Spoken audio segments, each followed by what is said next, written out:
नमस्कार, मैं स्वागत करता हूँ आप सभी का द हिस्ट्री यूट्यूब चैनल में और मैं हूँ विकास टेकरे। आज की इस वीडियो में हम बात करेंगे राष्ट्रीय आंदोलन का संगठन 1870 के दशक से लेकर 1947 तक राष्ट्रीय स्वतंत्रता आंदोलन के दौरान क्या क्या विभिन्न गतिविधियां हुई, हम उन्हें कक्षा 8वीं के स्तर से समझने का प्रयास करेंगे। दोस्तों, इस वीडियो को पूरे ध्यान से आपको देखना है, सुनना है, कॉपी पेन लेकर आपको बैठना है, जो भी आपको इम्पोर्टेंट पॉइंट लगे वो आपको नोट करना है। जिस भी परीक्षा की आप तैयारी कर रहे हैं उनके PYQ को अच्छे से लगाइए और किस लेवल के क्वेश्चन आते हैं उस लेवल के हिसाब से आप यहाँ पर से नोट्स बनाइए ताकि आपको काफ़ी अच्छी मदद मिल सके। दोस्तों, यहाँ पर देखते हैं, यहाँ पर भारत छोड़ो आंदोलन के दौरान आप देख सकते हैं कि किस तरह से स्वतंत्रता सेनानी पूरी एकजुटता के साथ यहाँ पर लगे हुए हैं और यहाँ जो धुआं आप देख रहे हैं वो आंसू गैस के गोले हैं जो कि अंग्रेज़ों द्वारा छोड़े जा रहे हैं। उसके बावजूद आप यहाँ पर देख सकते हैं कि जो स्वतंत्रता सेनानी है वो टस से मस होने का नाम नहीं ले रहे हैं। यही वो जज्बा, वो जुनून था जो हमें आज स्वतंत्र हवा, स्वतंत्र माहौल दे पा रहा है, जो हमारे पूर्वजों की देन है। दोस्तों, यहाँ पर हम देखते हैं कि किस तरह से राष्ट्रवाद का उदय हुआ। इससे पहले हम 1857 की क्रांति और विभिन्न महत्वपूर्ण चरणों पर हम बात कर चुके हैं। साथ ही साथ हम पिछले अध्याय में बात कर चुके हैं कि किस तरह से महिलाओं के उत्थान की बात की गई और जातीय समानता की बात स्वतंत्रता सेनानियों द्वारा की गई। अब हम उन विभिन्न गतिविधियों को देखेंगे जहाँ पर से राष्ट्रवाद का जन्म होता है और किस तरह से भारत को आज़ादी मिलती है। राष्ट्रवाद का उदय। उपरोक्त बदलावों ने लोगों को एक अहम सवाल के बारे में सोचने के लिए विवश कर दिया। यह देश क्या है और किसके लिए है? इसका जवाब धीरे धीरे इस रूप में सामने आया। भारत का मतलब है यहाँ की जनता। भारत यानी यहाँ रहने वाले किसी भी वर्ग, रंग, जाति, पंथ या जेंडर वाले तमाम लोगों का घर है। यह देश और इसके सारे संसाधन और इसकी सारी व्यवस्था उन सभी के लिए है। इस जवाब के साथ ये एहसास भी सामने आया कि अंग्रेज़ भारत के संसाधनों और यहाँ के लोगों की ज़िंदगी पर कब्जा जमाए हुए हैं और जब तक यह नियंत्रण समाप्त नहीं होता, भारत यहाँ के लोगों का, भारतीयों का नहीं हो सकता। यह चेतना 1850 के बाद बने राजनीतिक संगठनों में साफ दिखाई देने लगी थी। 1870 और 1880 के दशकों में बने राजनीतिक संगठनों में यह चेतना और गहरी हो चुकी थी। इनमें से ज़्यादातर संगठनों की बागडोर वकील आदि अंग्रेजी शिक्षित पेशेवरों के हाथों में थी। पूना सार्वजनिक सभा, इंडियन एसोसिएशन, मद्रास महाजन सभा, बॉम्बे रेजिडेंसी एसोसिएशन और भारतीय राष्ट्रीय कांग्रेस आदि इस तरह के प्रमुख संगठन थे। पूना सार्वजनिक सभा नाम को गौर से हमें देखना होगा। सार्वजनिक का मतलब होता है सब लोगों के लिए, सर्व मतलब सभी, जनिक मतलब लोगों, यानी कि जो सभी लोगों का हो वह सार्वजनिक। हालांकि इनमें से बहुत सारे संगठन देश के खास हिस्सों में काम कर रहे थे, लेकिन वे अपने लक्ष्य को भारत के सभी लोगों का लक्ष्य मानते थे। उनके मुताबिक उनके लक्ष्य किसी खास इलाके, समुदाय या वर्ग के लक्ष्य नहीं थे। वे इस सोच के साथ काम कर रहे थे कि लोग संप्रभु हों। संप्रभु का मतलब बाहरी हस्तक्षेप के बिना स्वतंत्र रूप से कदम उठाने की क्षमता। एक ऐसा देश जिसके अधिकार उसके हों, जिसकी नीतियाँ उसकी हो, ना कि कोई और कंट्रोल करे। संप्रभुता एक आधुनिक विचार और राष्ट्रवाद की बुनियादी तत्व होता है। ये संगठन इस धारणा से चलते हैं कि भारतीय जनता को अपने मामलों के बारे में फैसले लेने की आज़ादी होनी चाहिए। 1870 और 1880 के दशकों में ब्रिटिश शासन के प्रति असंतोष और ज़्यादा गहरा हुआ। 1878 में आर्म्स एक्ट पारित किया गया, जिसके जरिए भारतीयों द्वारा अपने पास हथियार रखने का अधिकार छीन लिया गया। उसी साल वर्नाकुलर प्रेस एक्ट भी पारित किया गया, जिसमें सरकार की आलोचना करने वालों को चुप कराया जा सके। इस कानून में प्रावधान था कि अगर किसी अखबार में कोई आपत्तिजनक चीज छपती है तो सरकार उसकी प्रिंटिंग प्रेस सहित सारी संपत्ति को जब्त कर सकती है। 1883 में सरकार ने इल्बर्ट बिल लागू करने का प्रयास किया। इसको लेकर काफ़ी हंगामा हुआ। इस विधेयक में प्रावधान किया गया था कि भारतीय न्यायाधीश भी ब्रिटिश या यूरोपीय व्यक्तियों पर मुकदमे चला सकते हैं, ताकि भारत में काम करने वाले अंग्रेज और भारतीय न्यायाधीशों के बीच समानता स्थापित की जा सके। जब अंग्रेजों ने विरोध की वजह से जब अंग्रेजों के विरोध की वजह से सरकार ने विधेयक वापस ले लिया, तो भारतीयों ने इस बात का काफ़ी विरोध किया। इस घटना से भारत में अंग्रेजों के असली रवैयों का भी पता चलता है कि किस तरह से वे नस्लीय भेदभाव में ज़्यादा विश्वास रखते थे। यह इल्बर्ट बिल हम देखते हैं कि रिपन के समय पर आया था। रिपन, जिसका कार्यकाल 1880 से 1884 था। यहाँ पर देखते हैं कि पढ़े लिखे भारतीयों के एक अखिल भारतीय संगठन की ज़रूरत 1880 से ही महसूस की जा रही थी, परंतु इल्बर्ट विधेयक ने इस चाह को और गहरा कर दिया। 1885 में देश के 72 प्रतिनिधियों ने बम्बई में सभा करके भारतीय राष्ट्रीय कांग्रेस की स्थापना का फैसला लिया। अब इन पॉइंटों को आप अपने एग्ज़ाम के लेवल के हिसाब से देख सकते हैं। जैसे सेट जैसे एग्ज़ाम में सीधे तौर पर पूछा जा सकता है कि कांग्रेस की स्थापना के समय पर कितने प्रतिनिधियों ने भाग लिया था, जबकि नेट जैसे लेवल में पूछा जा सकता है कि कौन सा सदस्य वहाँ पर मौजूद नहीं था और इन सदस्यों के नाम दिए गए होंगे, और फिर पूछा जाएगा कि इनमें से कौन पहली बैठक में या फिर स्थापना के समय पर शामिल नहीं थे। तो आपको अपने एग्ज़ाम के PYQ देखना है, ताकि आपको पता चल सके कि एग्ज़ाम का स्तर किस तरह का होता है, और फिर एग्ज़ाम के स्तर के हिसाब से आपको अपने नोट्स तैयार करने हैं और आपको उन्हें अच्छे से याद करना है। जैसे कि नेट का जो एग्ज़ाम होता है वो कंसेप्चुअल होता है, यानी कि वहाँ पर ज़्यादा गहराई से पूछा जाता है, ज़्यादा घुमाकर पूछा जाता है, जबकि जो सेट जैसे एग्ज़ाम होते हैं वो वनडे एग्ज़ाम की तरह होते हैं, जहाँ पर फैक्चुअल ज़्यादा होता है, फैक्ट ज़्यादा पूछे जाते हैं। तो आपको इस तरह से अपनी तैयारी को रखना है। अब देखिए, यहाँ पर 72 प्रतिनिधियों ने बम्बई में सभा करके भारतीय राष्ट्रीय कांग्रेस की स्थापना का फैसला लिया। कब? 1885 में। संगठन के प्रारंभिक नेता दादा भाई नौरोजी, फिरोज शाह मेहता, बदरुद्दीन तैयबजी, WC बनर्जी, सुरेंद्रनाथ बनर्जी, रोमेश चंद्र दत्त और S सुब्रमण्यम अय्यर एवं अन्य साथी थे। प्रायः बम्बई और कलकत्ता के ही ये थे। नौरोजी व्यवसायी और प्रचारक थे। प्रचारक का मतलब एक ऐसा व्यक्ति जो सूचनाओं के प्रसार, रिपोर्ट्स, बैठकों में भाषण आदि के जरिए किसी खास विचार का प्रचार प्रसार करता हो। वे लंदन में रहते थे और कुछ समय के लिए ब्रिटिश संसद के सदस्य भी रहे थे। और ये ध्यान रखना कि ब्रिटिश संसद में चुने जाने वाले पहले भारतीय दादा भाई नौरोजी भी थे। इन्होंने बेलवी कमीशन के सामने बताया था कि किस तरह से भारत से धन निकालकर अंग्रेज ले जा रहे हैं, और इन्होंने धन निष्कासन के सिद्धांत को लाया और बताया कि किस तरह से अंग्रेज भारतीयों का धन भारतीयों से छीनकर ले जा रहे हैं। यही कारण है कि दादा भाई नौरोजी को भारतीय स्वतंत्रता संग्राम का वयोवृद्ध या वृद्ध पुरुष भी कहा जाता है, जिन्होंने अपनी साख इतनी मजबूत बनाकर रखी कि ये 2 पीढ़ियों के बीच के नेता बने, जिन्होंने जो कांग्रेस की स्थापना के समय के जो नेता थे उनका भी इन्होंने पद प्रदर्शन किया, और आगे चलकर गोपाल कृष्ण गोखले और महात्मा गांधी जैसे नेताओं को भी इन्होंने प्रभावित करने का काम किया। अब यहाँ पर देखिए, वे लंदन में रहते थे और कुछ समय के लिए ब्रिटिश संसद के सदस्य भी रहे थे। उन्होंने युवा राष्ट्रवादियों का मार्गदर्शन किया। सेवानिवृत्त ब्रिटिश अफसर A.O. ह्यूम ने भी ब्रिटिश क्षेत्रों में भारतीयों को निकट लाने में अहम भूमिका अदा की थी। हालांकि यहाँ पर A.O. ह्यूम का वह उद्देश्य नहीं था जो स्वतंत्रता संग्राम के 72 उन सदस्यों का था जो कांग्रेस की स्थापना करना चाहते थे। A.O. ह्यूम यहाँ पर एक सेफ्टी वॉल्व की अवधारणा को लेकर चल रहे थे, और A.O. ह्यूम का मानना था कि हमें एक ऐसे संगठन की स्थापना करना है।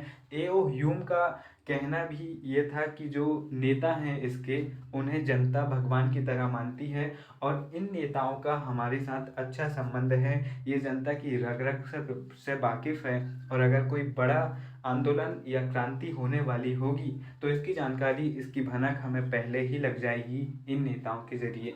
तो वह अंग्रेज और जनता के बीच में एक चेन का निर्माण करना चाहता था ताकि 1857 जैसे किसी बड़े विद्रोह से बचा जा सके। हालांकि आगे चलकर उनका यह इरादा गलत सिद्ध होता है और कांग्रेस ही भारतीय स्वतंत्रता संग्राम की एक बड़ी पार्टी के रूप में उभर कर आती है। कांग्रेस किसके पक्ष में बोलने का प्रयास कर रही है? यहाँ पर जनवरी 1886 में इंडियन मिरर नामक अखबार ने लिखा।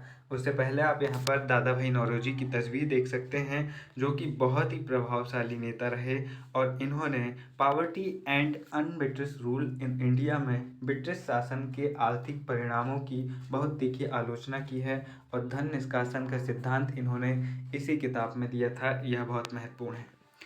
जनवरी 1886 में इंडियन मिरर अखबार ने कांग्रेस के विषय में लिखा। बंबई में आयोजित प्रथम राष्ट्रीय कांग्रेस हमारे देश की भावी संसद का केंद्रक है। यह हमारे देशवासियों के लिए अकल्पनीय रूप से लाभकारी परिणामों को जन्म देगी। बदरुद्दीन तैयबजी ने 1887 में कांग्रेस अध्यक्ष की हैसियत से कांग्रेस को संबोधित करते हुए कहा था, यह कांग्रेस भारत के किसी एक वर्ग या समुदाय के प्रतिनिधियों से मिलकर नहीं बनी है, बल्कि यह भारत के सभी समुदायों की संस्था है। अब किस तरह से राष्ट्रवाद की शुरुआत हो रही है उसे देखते हैं। अक्सर कहा जाता है कि अपने पहले 20 सालों में कांग्रेस अपने उद्देश्य और तरीकों के लिहाज से मध्यमार्गी पार्टी थी। इस दौरान कांग्रेस ने सरकार और शासन में भारतीयों को और ज़्यादा जगह दिए जाने के लिए आवाज़ उठाई। कांग्रेस का आग्रह था कि विधान परिषदों में भारतीयों को ज़्यादा जगह दी जाए, परिषदों को ज़्यादा अधिकार दिए जाएं और जिन प्रांतों में परिषदें नहीं हैं वहाँ उनका गठन किया जाए। कांग्रेस चाहती थी कि सरकार में भारतीयों को भी ऊंचे पद दिए जाएं। इस काम के लिए उसने मांग की कि सिविल सेवा के लिए लंदन के साथ साथ भारत में भी परीक्षाएं आयोजित की जानी चाहिए। शासन व्यवस्था के भारतीयकरण की मांग नस्लवाद के खिलाफ चल रहे आंदोलन का एक हिस्सा थी, क्योंकि तब तक ज़्यादातर महत्वपूर्ण नौकरियों पर गोरे अफसरों का ही कब्जा था। अंग्रेज आमतौर पर यह मानकर चलते थे कि भारतीयों को जिम्मेदारी भरे पद नहीं दिए जा सकते, क्योंकि अंग्रेज अफसर अपने भारी भरकम वेतन का एक बड़ा हिस्सा ब्रिटेन भेज देते थे। इसलिए लोगों को उम्मीद थी कि भारतीयकरण से यहाँ की जो धन समाप्ति भी कुछ हद तक भारत में रुकने लगेगी। भारतीयों की मांगे थी कि न्यायपालिका को कार्यपालिका से अलग किया जाए, आर्म्स एक्ट को निरस्त किया जाए। निरस्त मतलब कि उस जो आर्म्स एक्ट है उसको समाप्त कर दिया जाए, उसकी वैधता को खत्म कर दिया जाए और अभिव्यक्ति और बोलने की स्वतंत्रता दी जाए। क्योंकि अगर हम अपने ही देश में स्वतंत्र रूप से बोल नहीं सकते हैं तो फिर क्या मतलब है, हमें इसके लिए लड़ना चाहिए। शुरुआती सालों में कांग्रेस ने कई आर्थिक मुद्दे भी उठाए। उसका कहना था कि भारत में ब्रिटिश शासन की वजह से ही गरीबी और अकाल पड़ रहे हैं। बढ़ते लगान के कारण काश्तकार और जमींदार विपन्न हो गए हैं, यानी गरीब हो गए हैं और अनाजों के भारी निर्यात की वजह से खाद्य पदार्थों का अभाव पैदा हो गया था। कांग्रेस की मांग थी कि लगान कम किया जाए, फौजी खर्चों में कटौती की जाए और सिंचाई के लिए ज़्यादा अनुदान दिए जाएं। उसने नमक कर, विदेशों में भारतीय मजदूरों के साथ होने वाले बर्ताव तथा भारतीयों के कामों में दखल अंदाजी करने वाले वन प्रशासन की वजह से वनवासियों की बढ़ती मुसीबतों के बारे में बहुत सारे प्रस्ताव पारित किए। इससे पता चलता है कि पढ़े लिखे संपन्न वर्ग की संस्था होते हुए भी कांग्रेस केवल पेशेवर समूहों, जमींदारों और उद्योगपतियों के हक में ही नहीं बोल रही थी, बल्कि समाज के सभी वर्गों के लिए वह काम कर रही थी। यहाँ पर सोने की चाह, यहाँ पर डिंसा वाचा नामक एक मध्य मार्गी नेता ने 1887 में दादा भाई नौरोजी को संबोधित करते हुए लिखा था, आजकल फिरोज शाह अपने निजी कामों में बहुत ज़्यादा व्यस्त हैं। वे लोग पहले ही काफ़ी अमीर हैं। तेलंग साहब भी व्यस्त रहते हैं। मुझे समझ में नहीं आता, अगर सभी लोग सोने की चाह में इतने व्यस्त रहेंगे तो देश की प्रगति कैसे हो सकती है। तो इस तरह से नेता एक दूसरे पर व्यंग भी कर रहे थे और एक दूसरे को पर दबाव भी बना रहे थे कि हमें किस तरह से काम करना चाहिए। मध्य मार्गी नेता जनता को ब्रिटिश शासन के अन्यायपूर्ण चरित्र से अवगत कराना चाहते थे। उन्होंने अखबार निकाले, लेख लिखे और यह साबित करने का प्रयास किया कि ब्रिटिश शासन देश को आर्थिक तबाही की ओर ले जा रहा है। उन्होंने अपने भाषणों में ब्रिटिश शासन की निंदा की और जनमत निर्माण के लिए देश के विभिन्न भागों में अपने प्रतिनिधि भेजे। लेकिन मध्य मार्गियों को ये भी लगता था कि अंग्रेज स्वतंत्रता व न्याय के आदर्शों का सम्मान करते हैं, इसलिए वे भारतीयों की न्याय संगत मांगों को स्वीकार कर लेंगे। लिहाजा कांग्रेस का मानना था कि सरकार को भारतीयों की भावना से अवगत कराया जाना चाहिए। ये मानते थे कि ब्रिटिश सरकार अच्छी है, अगर उन्हें समझाया जाए तो वे समझ जाएंगे। हालांकि आगे चलकर जब धीरे धीरे उदारवादी और उग्रवादी दल बनते हैं तो धीरे धीरे कांग्रेस को भी ये समझ में आने लगता है, जब खास तौर पर बंगाल विभाजन होता है, कि जो सब कुछ रायता फैला हुआ है, जो सब कुछ शोषण हो रहा है, उसकी मूल जड़ अंग्रेज ही हैं। स्वतंत्रता हमारा जन्मसिद्ध अधिकार है, यह जो नारा है यह बाल गंगाधर तिलक जी द्वारा दिया गया है। यहाँ पर देखिए 1890 के दशक तक बहुत सारे लोग कांग्रेस के राजनीतिक तौर तरीकों पर सवाल खड़ा करने लगे थे। बंगाल, पंजाब और महाराष्ट्र में बिपिन चंद्र पाल, बाल गंगाधर तिलक और लाला लाजपत राय जैसे नेता ज़्यादा आमूल परिवर्तन उद्देश्य और पद्धतियों के अनुरूप काम करने लगे थे। इन्हें लाल बाल पाल के नाम से भी जाना जाता है और ये उग्रवादी, कांग्रेस के उग्रवादी गुट के नेता थे। और ये आप विशेष तौर पर ध्यान रखना कि उग्रवादी गुट और क्रांतिकारी गुट दोनों में अंतर होता है। उग्रवादी गुट अनुनय विनय की नीति को नहीं मानते, जो कि उदारवादी गुट मानता था। कांग्रेस का उदारवादी गुट, जिसमें गोपाल कृष्ण गोखले, दादा भाई नौरोजी जैसे बड़े नेता थे, इनका मानना था कि जो ब्रिटिश प्रशासन है वो अच्छा है, अगर हम उन्हें समझाने का प्रयास करें तो वे समझ जाएंगे। और हम उन्हें कैसे समझाएंगे? हम उन्हें पत्रों के माध्यम से समझाएंगे ताकि वे समझें। और जो उग्रवादी गुट था, जिसमें लाल बाल पाल प्रमुख नेता थे, वे मानते थे कि अंग्रेज़ों का ही सब किया कराया है और ये नहीं मानेंगे, हमें बहिष्कार करना चाहिए, हमें छोटे अहिंसक आंदोलन करने चाहिए ताकि हम भारत में अधिकार भारतीयों को दिलवा सकें, ताकि हम स्वदेशी की मांग कर सकें, हम अलग अलग अधिकारों की हम यहाँ पर बात कर सकें। ये ध्यान में रखना कि उग्रवादियों का बिल्कुल भी रुझान हत्या करना या हिंसा में नहीं था, जो कि आगे चलकर हम क्रांतिकारियों में देखते हैं, उनमें जो आता है। 1890 के दशक तक बहुत सारे लोग, ये हम देख चुके हैं, और उन्होंने निवेदन की, राजनीति के लिए नरमपंथियों की आलोचना की और आत्मनिर्भरता तथा रचनात्मक कामों के महत्व पर जोर दिया। उनका कहना था कि लोगों को सरकार के नेक इरादों पर नहीं बल्कि अपनी ताकत पर भरोसा करना चाहिए, लोगों को स्वराज के लिए लड़ना चाहिए। तिलक ने यही कारण है कि नारा दिया था, स्वतंत्रता मेरा जन्मसिद्ध अधिकार है और मैं इसे लेकर रहूँगा। 1905 में वायसराय कर्जन ने बंगाल विभाजन कर दिया। उस वक्त बंगाल ब्रिटिश भारत का सबसे बड़ा प्रांत था। बिहार और उड़ीसा के कुछ भाग भी उस समय बंगाल का हिस्सा थे। अंग्रेजों का कहना था कि प्रशासकीय सुविधा को ध्यान में रखते हुए बंगाल का बंटवारा करना जरूरी था, परंतु इस प्रशासकीय सुविधा का मतलब क्या था? इससे किसको सुविधा मिलने वाली थी? जाहिर है कि इसका ताल्लुक अंग्रेज अफसरों और व्यापारियों के फायदे से था। लेकिन सरकार ने गैर बंगाली इलाकों को अलग करने की बजाय उसके पूर्वी भागों को अलग करके असम में मिला दिया। पूर्वी बंगाल को अलग करने के पीछे अंग्रेजों का मुख्य उद्देश्य ये रहा होगा कि बंगाली राजनेताओं के प्रभाव पर अंकुश लगाया जाए और बंगाली जनता को बांट दिया जाए। साथ ही साथ ये विभाजन इस तरह से था कि पूर्वी बंगाल की ज़्यादातर जनता मुस्लिम बाहुल थी और पश्चिम बंगाल की ज़्यादातर जनता हिंदू बाहुल थी। तो ये एक प्रकार से धार्मिक विभाजन भी था, ताकि यहाँ पर धार्मिक आधार पर बंटवारा किया जाए और फिर उनमें हिंसा फैलाई जाए, क्योंकि स्वतंत्रता संग्राम के प्रमुख केंद्रों में से एक बंगाल ही था और दूसरा महाराष्ट्र क्षेत्र।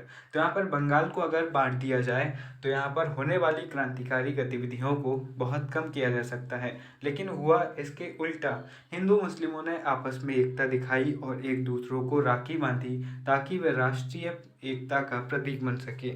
यहाँ पर बाल गंगाधर तिलक का चित्र देखा जा सकता है, जो कि जो कि बहुत ही ज़्यादा यहाँ पर केसरी नामक अखबार इन्होंने निकाला था, और मराठी अखबार था यह, और काफ़ी प्रभावशाली नेता ये थे। बंगाल के विभाजन से देश भर में गुस्से की लहर फैल गई। मध्यमार्गी और अमूल परिवर्तनवादी कांग्रेस के सभी धड़ों ने इसका विरोध किया।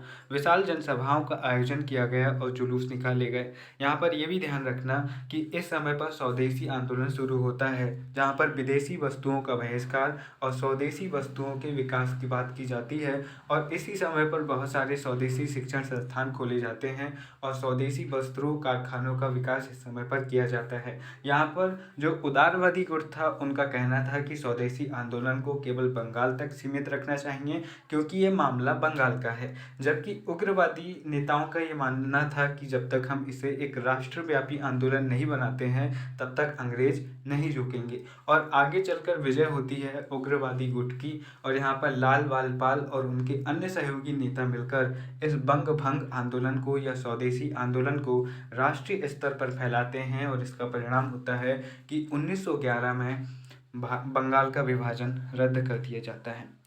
इससे जो संघर्ष उपजा उसे स्वदेशी आंदोलन के नाम से जाना जाता है। यह आंदोलन बंगाल में सबसे ताकतवर था, परंतु अन्य इलाकों में भी इसकी भारी अनुगूंज हमें सुनाई देखने को मिलती है। यहाँ पर आप एक तस्वीर देख सकते हैं, जहाँ पर हजारों की संख्या में लोग यहाँ पर जुलूस में शामिल हुए थे।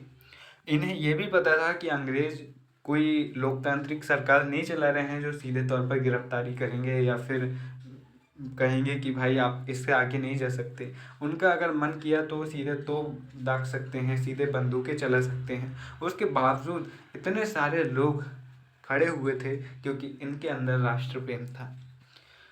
अब आंध्र क्षेत्र में भी हमें वंदे मातरम आंदोलन देखने को मिलता है। स्वदेशी आंदोलन में ब्रिटिश शासन का विरोध किया और स्वयं सहायता, स्वदेशी उद्यमों, राष्ट्रीय शिक्षा और भारतीय भाषा के उपयोग को बढ़ावा दिया। स्वराज के लिए अमूल परिवर्तनवादियों ने जनता को लामबंद करने और ब्रिटिश संस्थानों व वस्तुओं के बहिष्कार पर जोर दिया। कुछ लोग ब्रिटिश शासन को उखाड़ फेंकने के लिए क्रांतिकारी हिंसक के समर्थक थे। क्रांतिकारी हिंसा क्या होती है? समाज में अमूल बदलाव लाने के लिए हिंसा का उपयोग करना, और यहाँ पर क्रांतिकारी हिंसा ही आगे चलकर हमें देखने को मिलता है, जिनका चरम उत्कर्ष होता है सुभाष चंद्र बोस जी के समय पर, जहाँ पर वो एक सेना खड़ी कर देते हैं। हम देखते हैं चंद्रशेखर आज़ाद जी, भगत सिंह जी, जो कि मानते हैं कि भाई कुछ ऐसे अधिकारी जो कि बहुत ज़्यादा उद्दंड हैं, जिन्होंने बहुत बड़ी मात्रा में शोषण किया है और सारी हदें पार कर दी है, अगर हम उनकी हत्या कर देते हैं तो अन्य अंग्रेज डरेंगे, और अगर हम कुछ ऐसे उपद्रवी अंग्रेजों की हत्या कर दें तो बहुत सारे अंग्रेज भारत वैसे ही छोड़कर चले जाएंगे। तो यहाँ पर 20वीं शताब्दी के प्रारंभिक दशकों में कई दूसरी महत्वपूर्ण घटनाएं भी घटी। 1906 में मुस्लिम जमींदारों और नवाबों के एक समूह ने ढाका में ऑल इंडिया मुस्लिम लीग का गठन किया। लीग ने बंगाल विभाजन का समर्थन किया। लीग की मांग थी कि मुसलमानों के लिए अलग निर्वाचिका की व्यवस्था की जाए, और 1909 में सरकार ने यह मांग मान ली। क्यों? क्योंकि वे बंगाल विभाजन को किसी भी हद तक जाकर करना चाहते थे, और इस तरह की मांगों को स्वीकार करना यानी कि वे सांप्रदायिकता को और ज़्यादा बढ़ावा दे रहे थे। अब परिषदों में कुछ सीटें मुसलमान उम्मीदवारों के लिए आरक्षित कर दी गईं, जिन्हें मुस्लिम मतदाताओं द्वारा ही चुनकर भेजा जाना था। इससे राजनेताओं में अपने धार्मिक समुदाय के लोगों को अपना राजनीतिक समर्थक बनाने का लालच पैदा हो गया। यहाँ पर आप लाला लाजपत राय जी की तस्वीर देख सकते हैं, जो कि पंजाब के प्रमुख राष्ट्रवादियों में से एक थे, और ये बहुत ही ज़्यादा प्रभावशाली नेता थे, और पंजाब में इनका काफ़ी ज़्यादा अहम योगदान था राष्ट्रवाद के विकास में और क्रांतिकारी गतिविधियों के विकास में। वह याचिका और निवेदन की राजनीति का विरोध करते थे। कौन? लाला लाजपत राय जी। और वे अमूल परिवर्तनवादी के एक प्रमुख नेता थे। वह आर्य समाज में भी सक्रिय रूप से जुड़े हुए थे। 1960 में कांग्रेस की टूट पड़ गई। मध्यमार्गी धड़ा बहिष्कार की राजनीति के विरुद्ध था। इन लोगों का मानना था कि इसके लिए बल प्रयोग की आवश्यकता होती है, जो कि सही नहीं है। संगठन टूटने के बाद कांग्रेस पर मध्यमार्गी का दबदबा बन गया, जबकि तिलक के अनुयायी बाहर से काम करने लगे। दिसंबर 1915 में दोनों दोनों खेमों में एक बार फिर एकता स्थापित हुई। अगले साल कांग्रेस और मुस्लिम लीग के बीच ऐतिहासिक लखनऊ समझौते पर दस्तखत हुए और दोनों संगठनों ने देश के प्रतिनिधिक सरकार के गठन के लिए मिलकर काम करने का फैसला लिया और फिर परिषदों का यहाँ पर निर्माण किया जाने लगा। आगे चलकर हम देखेंगे जहाँ पर प्रशासकीय सलाहकारी या प्रतिनिधिक दायित्वों को निभाने वाली मनोनीत या निर्वाचित संस्था जिसे परिषद या काउंसिल कहा जाता है। इसके बाद में जन राष्ट्रवाद का उदय हुआ। 1919 के बाद अंग्रेजों के खिलाफ चल रहा संघर्ष धीरे धीरे एक जन आंदोलन में तब्दील हो गया। किसान, आदिवासी, विद्यार्थी और महिलाएं बड़ी संख्या में इस आंदोलन से जुड़ते गए। कई बार औद्योगिक मजदूरों ने भी आंदोलन में योगदान दिया। 20 के दशक से कुछ खास व्यावसायिक समूह भी कांग्रेस में सक्रिय समर्थन देने लगे थे। ऐसा क्यों हुआ, ये जानते हैं। पहले विश्व युद्ध ने भारत की आर्थिक और राजनीतिक स्थिति बदल दी थी। इस युद्ध की वजह से ब्रिटिश भारत सरकार के रक्षा व्यय में भारी इजाफा हुआ और इस खर्च को निकालने के लिए सरकार ने निजी आय और व्यावसायिक मुनाफे पर कर बढ़ा दिया था। सैनिक व्यय में इजाफे तथा युद्धक आपूर्ति की वजह से जरूरी कीमतों की चीज़ों में भारी उछाल आया और आम लोगों की जिंदगी मुश्किल होती गई। दूसरी ओर व्यावसायिक समूह युद्ध से बेहिसाब मुनाफा कमा रहे थे, जैसे कि हम अध्याय 7 में देख चुके हैं। इस युद्ध में औद्योगिक वस्तुओं, जूट के बोरे, कपड़े, पटरियों की मांग बढ़ा दी गई थी और अन्य देशों से भारत आने वाले आयात में कमी लाती थी। इस तरह युद्ध के दौरान भारतीय उद्योगों का विस्तार हुआ और भारतीय व्यावसायिक समूह विकास के लिए और अधिक अवसरों की मांग करने लगे। युद्ध ने अंग्रेजों को अपनी सेना बढ़ाने के लिए विवश किया। एक विदेशी युद्ध की खातिर गांवों में सिपाहियों की भर्ती के लिए दबाव डाला जाने लगा। बहुत सारे सिपाहियों को दूसरे देशों में युद्ध के मोर्चों पर भेज दिया गया। इनमें से बहुत सारे सिपाही युद्ध के बाद यह समझदारी लेकर लौटे कि साम्राज्यवादी शक्तियाँ एशिया और अफ्रीका के लोगों को किस तरह शोषण कर रही है। फलस्वरूप ये लोग भी भारत में औपनिवेशिक शासन का विरोध करने लगे। इसके अलावा 1917 में रूस की क्रांति हुई। इस घटना के चलते किसानों और मजदूरों के संघर्षों का समाचार तथा समाजवादी विचार बड़े पैमाने पर फैलने लगे, जिससे भारतीय राष्ट्रवादियों को नई प्रेरणा मिलने लगी। यहाँ पर चित्र कहाँ है भाई? यहाँ पर एक चित्र जो हमें यहाँ पर नीचे दिया गया है, यहाँ पर महात्मा गांधी कहाँ है आपको बताना है। तो महात्मा गांधी जो है यहाँ पर ये हैं, दुबले पतले से ये आपको महात्मा गांधी दिख जाएंगे। और ये किस समय की तस्वीर है, तो नटाल कांग्रेस के संस्थापक के तौर पर उन्होंने यहाँ पर स्थापना की थी। और ये सभी जो सदस्य हैं इन्होंने मिलकर नेटाल कांग्रेस की स्थापना की थी डरबन, दक्षिण अफ्रीका में 1895 में। और 1895 में अन्य भारतीयों के साथ महात्मा गांधी ने भी नस्ली भेदभाव का विरोध करने के लिए नटाल कांग्रेस का गठन किया था। यहाँ पर हम गांधी जी का चित्र देख चुके हैं और उन्हें पहचान भी चुके हैं कि एक दुबला पतले आदमी ने कितने समय तक लोगों को प्रभावित किया और एक पूरा एरा इनके नाम से जाना जाता है। तो ये भी एक बहुत बड़ी बात होती है कि आप एक ऐसे आदमी बन जाओ कि आप एक व्यक्ति ना होकर एक विचार बन जाए। जैसे आज हम महात्मा गांधी को देखते हैं, सुभाष चंद्र बोस जी को देखते हैं, अन्य उन स्वतंत्रता सेनानियों को देखते हैं जो न केवल एक व्यक्ति थे बल्कि एक विचार बन गए। भगत सिंह को देखते हैं, जहाँ पर आज हम 22-23 साल की उम्र में इधर उधर देखते रहते हैं। वहाँ पर भगत सिंह ने 22-23 साल की उम्र में क्या देखा था। महात्मा गांधी, यहाँ पर हम महात्मा गांधी का आगमन भी 1915 में होने लगा था, तो वो हम यहाँ पर देखते हैं। इन्हीं हालात में महात्मा गांधी एक जननेता के रूप में सामने आए। गांधी जी 46 वर्ष की उम्र में 1915 में दक्षिण अफ्रीका से भारत लौटे थे। वे वहाँ नस्लवादी पाबंदियों के खिलाफ अहिंसक आंदोलन चला रहे थे और अंतर्राष्ट्रीय स्तर पर उनकी अच्छी मान्यता थी और लोग उनका आदर करते थे। और एक बड़ी बात कि भारत में गांधी जी के अहिंसक आंदोलन सिद्ध कैसे हुए या फिर वो इतने सफल कैसे हुए, इसके पीछे एक बड़ी वजह ये भी है कि गांधी जी ने एक लंबे समय तक तकरीबन 22 वर्षों तक भी दक्षिण अफ्रीका में रहे, तो उस समय पर उन्होंने बहुत सारे प्रयोग किए थे। उन्हीं प्रयोगों का परिणाम उन्हें मिला कि जो उन्होंने भारत में लागू किए वे बहुत ज़्यादा सफल हुए, और गांधी जी के ज़्यादातर आंदोलन इसीलिए सफल हुए क्योंकि ये पहले से ही बहुत ज़्यादा प्रैक्टिस कर चुके थे और बहुत ज़्यादा समझदारी उनके भीतर आ चुकी थी। तो 1915 में गांधी जी वहाँ अफ्रीका से लौटे थे, और अफ्रीका में उन्होंने जो काम किया था उसके चलते न केवल भारत में बल्कि विश्व स्तर पर भी उनकी एक अच्छे नेता के तौर पर ख्याति हो चुकी थी। दक्षिण अफ्रीकी आंदोलन की वजह से उन्हें हिंदू, मुसलमान, पारसी और ईसाई, गुजराती, तमिल और उत्तर भारतीय उच्च वर्गीय व्यापारी, वकील और मजदूर सब तरह के भारतीयों से मिलने जुलने का मौका मिल चुका था। इस तरह से वे भारत में न रहते हुए भी भारत के लोगों से जुड़े हुए थे, और अलग अलग तरह की संस्कृतियों के लोगों से भी मिलजुल कर उनकी समस्याओं को समझ रहे थे।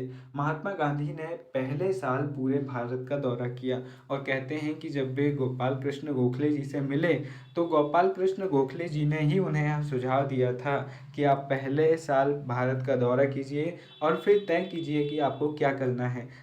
गोपाल कृष्ण गोखले जी का सुझाव इतना ज़्यादा प्रभावशाली हुआ कि गांधी जी ने 1 साल का दौरा जब किया तो आगे चलकर उन्होंने अपने कपड़ों का त्याग कर दिया, और वे बहुत ही सामान्य धोती वगैरह में रहने लगे, क्योंकि उन्होंने यह माना कि जब देश के लोगों के पास पहनने के लिए ढंग के कपड़े ही नहीं हैं तो मैं कैसे सूट बूट में रह सकता हूँ। ये सब परिणाम था उनकी 1 वर्ष की यात्रा का, और जिसका श्रेय जाता है गोपाल कृष्ण गोखले जी को। महात्मा गांधी उनसे काफ़ी ज़्यादा प्रभावित थे।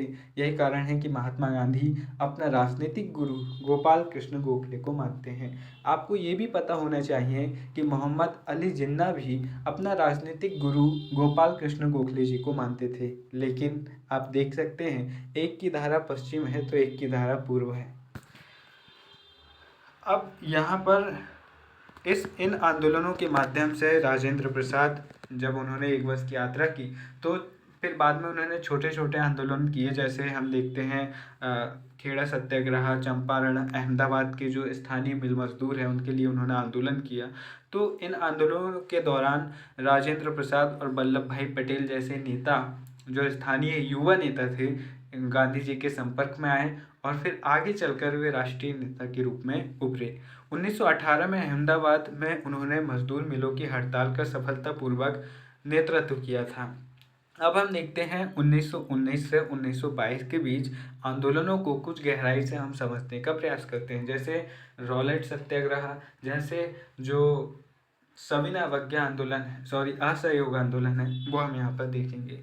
1919 में गांधी जी ने अंग्रेजों द्वारा हाल ही में पारित किए गए रॉलेट कानून के खिलाफ सत्याग्रह का आह्वान किया। यह कानून अभिव्यक्ति की स्वतंत्रता जैसे मूलभूत अधिकारों पर अंकुश लगाने और पुलिस को और ज़्यादा अधिकार देने के लिए लागू किया गया था। महात्मा गांधी, मोहम्मद अली जिन्ना तथा अन्य नेताओं का मानना था कि सरकार के पास लोगों की बुनियादी स्वतंत्रताओं पर अंकुश लगाने का कोई अधिकार नहीं है। उन्होंने इस कानून को शैतान की करतूत और निरंकुशतावादी बताया। तो गांधी जी ने शैतान की करतूत किस कानून को कहा, तो उन्होंने कहा रॉलेट एक्ट को। गांधी जी ने लोगों से आह्वान किया कि इस कानून का विरोध करने के लिए 6 अप्रैल 1919 को अहिंसक विरोध दिवस के रूप में मनाया जाएगा। तो सेट एग्ज़ाम की अगर आप तैयारी कर रहे हैं तो वहाँ पर पिछले बार पूछ लिया गया था कि भाई सीधी प्रत्यक्ष कार्यवाही दिवस जो 16 अगस्त 1946 को मुस्लिम लीग ने बनाया था वो कब मनाया था, उसकी डेट पूछ ली थी। तो इस तरह से ये भी पूछा जा सकता है कि भाई गांधी जी ने लोगों से आह्वान कब किया कि जो रॉलेट एक्ट है उसके विरोध में हम अहिंसक विरोध दिवस मनाएंगे। तो उन्होंने यह किया था 6 अप्रैल 1919 के दिन के लिए कि हम 6 अप्रैल 1919 को अहिंसक विरोध दिवस के रूप में मनाएंगे। अपमान या याचना दिवस मनाया जाएगा इस दिन, उन्होंने ऐसा कहा। और हड़तालें की जाएं, आंदोलन शुरू करने के लिए सत्याग्रह सभाओं का गठन किया जाए। आप यहाँ पर लोग देख सकते हैं, और ये वही स्थान है, आप यहाँ ये दीवारें देख सकते हैं, ये वही दीवारें हैं जहाँ पर आपको खुदा खुदा जैसा निशान लगता होगा। ये गोले पड़े हुए हैं, गोले पाड़े गए थे, जहाँ पर आपको कुछ गड्ढे जैसे दिखेंगे। तो ये वही दीवारें हैं जहाँ पर जलियांवाला बाग हत्याकांड की जलियांवाला बाग की ये दीवारें हैं और यहीं पर वे गोलियां हैं जो लोगों के शरीर को भेद कर इन दीवारों में छेदी थी। और ये स्थान आज भी है। अगर आपका कभी पंजाब जाना हो तो आप ज़रूर अमृतसर यहाँ पर जाकर देखें कि किस तरह से उस समय पर जो वो डायर था उसने किस तरह से यहाँ पर जनरल डायर ने किस तरह से यहाँ पर गोलियां चलाने का आदेश दिया और हजारों की संख्या में यहाँ पर लोग मारे गए थे। जिसके बाद बहुत ही ज़्यादा यहाँ पर विरोध होता है और फिर गांधी जी असहयोग आंदोलन की यहाँ पर शुरुआत करते हैं। तो यहाँ पर ये सभी लोग जो थे ना, ये रॉलेट एक्ट के विरोध में छोटी सी सभा कर रहे थे, जो कि सभा नहीं थी, वो बैसाखी का पर्व मना रहे थे। लेकिन यहाँ पर जो गेट है, मेन गेट है, जब आप देखोगे, आप इसके लिए केसरी नाम की जो अक्षय कुमार की मूवी है, आप उसको देखना तो आपके रोंगटे खड़े हो जाएंगे कि किस तरह से डायल ने यहाँ पर नरसंहार किया था। रॉलेट सत्याग्रह ब्रिटिश सरकार के खिलाफ पहला अखिल भारतीय संघर्ष था। हालांकि यह मोटे तौर पर शहरों तक ही सीमित था और अप्रैल 1919 के पूरे देश में जगह जगह जुलूस निकाले गए और हड़तालों का आयोजन किया गया। सरकार ने इन आंदोलनों को कुचलने के लिए दमनकारी रास्ता अपनाया।